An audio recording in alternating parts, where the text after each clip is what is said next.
Okay, hi, and welcome to Trend Watch 777.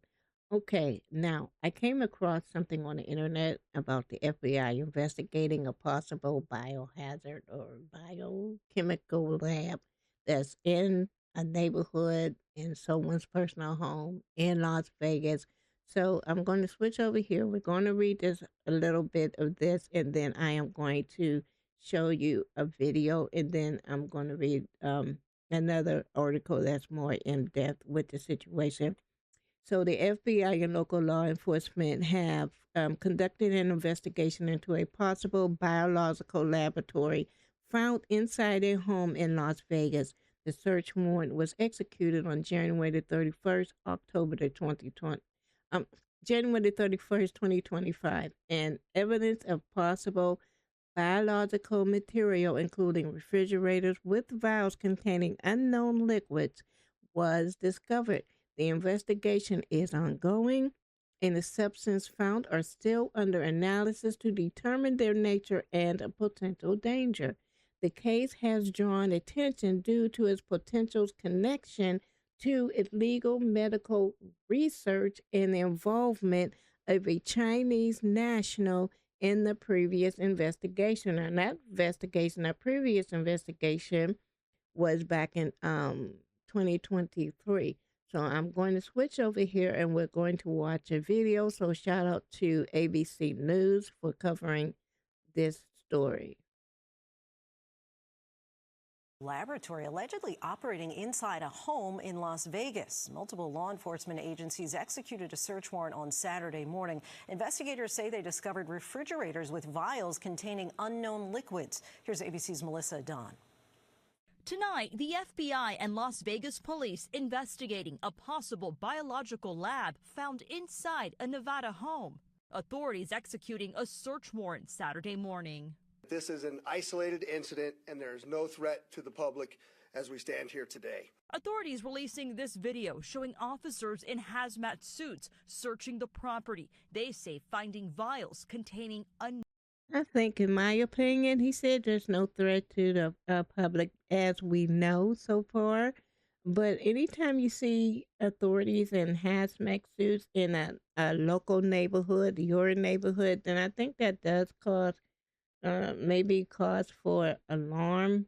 I mean, you just can't. This something that doesn't happen every day.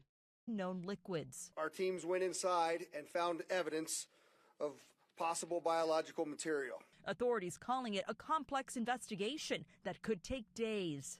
This has to be a slow and methodical process by design.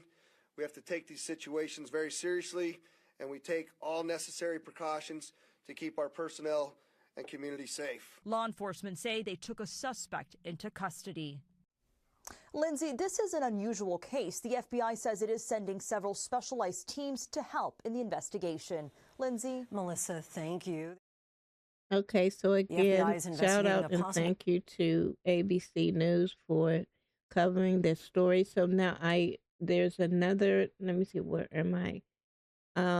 Here's another article that's a little bit more in depth. Okay, so the FBI, who is this? ABC News, MSN. Okay, ABC News, shout out.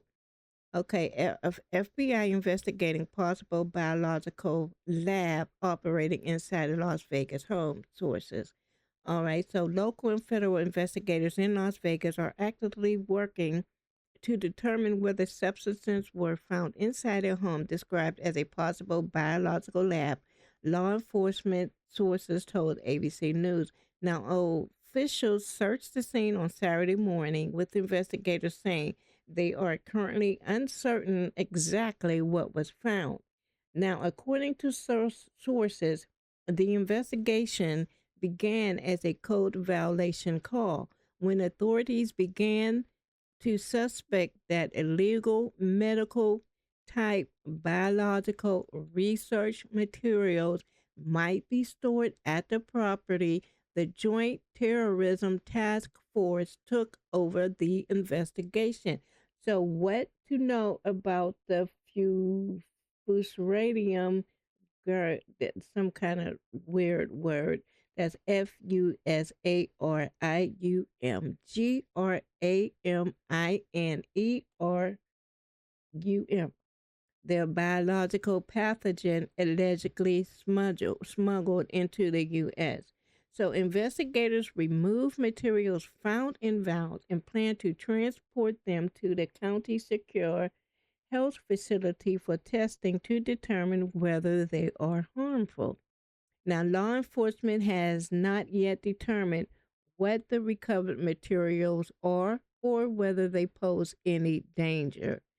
All right, I guess it may, uh, we may not know what the danger is, but I think it poses something if they're in hazmat suits. I mean, okay, so the owner of the property, he's a Chinese national who was arrested and charged in 2023 and is currently in jail. Sources say the person arrested on Saturday was a property manager at the location. So, two Chinese nationals charged with smuggling potential argo terrorism fungus into the U.S., and that's the DOJ. So this is a link. So I guess if I click that link, it'll take me to another um, article or video. So the case in 2023 led to a congressional investigation. That probe found the illegal biolab had allegedly been receiving money from Chinese banks and was housing thousands of samples of potential pathogens labeled as being HIV, malaria, TB, COVID-19, and even Ebola. Wow. He has pled not guilty in the 2023 case. So investigators are now searching 20 other locations to determine whether there might be any connections to Saturday's search. So far, nothing concerning has been found at other locations, sources said. So it sounds like to me this is like a sleeper cell. That's something, and okay, yeah, that's what it sounds like to me. So yeah, I just wanted to throw this video together because I thought this was an interesting and interesting and something to be aware of, especially if this is happening in your neighborhood. So if you're in the neighborhood and you get some more information, come to social media and let us all know so that we can be updated as to what's going on. Because we got sometimes we gotta go and find things out on our own. We can't trust what the DOJ or this administration is putting together. So yeah. All right. So shout out to my new subscribers. Thank you for subscribing to my channel. And I'm making a few changes here and there. I'm working with my audio and I got my background, my natural background. So everything is not going to stay the same. I may keep this background. I may get another background. I like to change, so you never know with me. But I changed my microphone, and I hope this is sounding better because I was using a Rode microphone, and for some reason I couldn't adjust that the sound settings, and where in a way or to the point that I felt comfortable. It just never sounded good. So I switched back to my trusty friend, my Blue Yeti. Yeah, I'm back to using my Blue Yeti. So, but like I said, I'm getting things together. All right, so with that, thank you for watching and subscribe if you haven't subscribed. Now, come on now, join us. Okay, so that's it, and I'll see you in my next video. Y'all be blessed.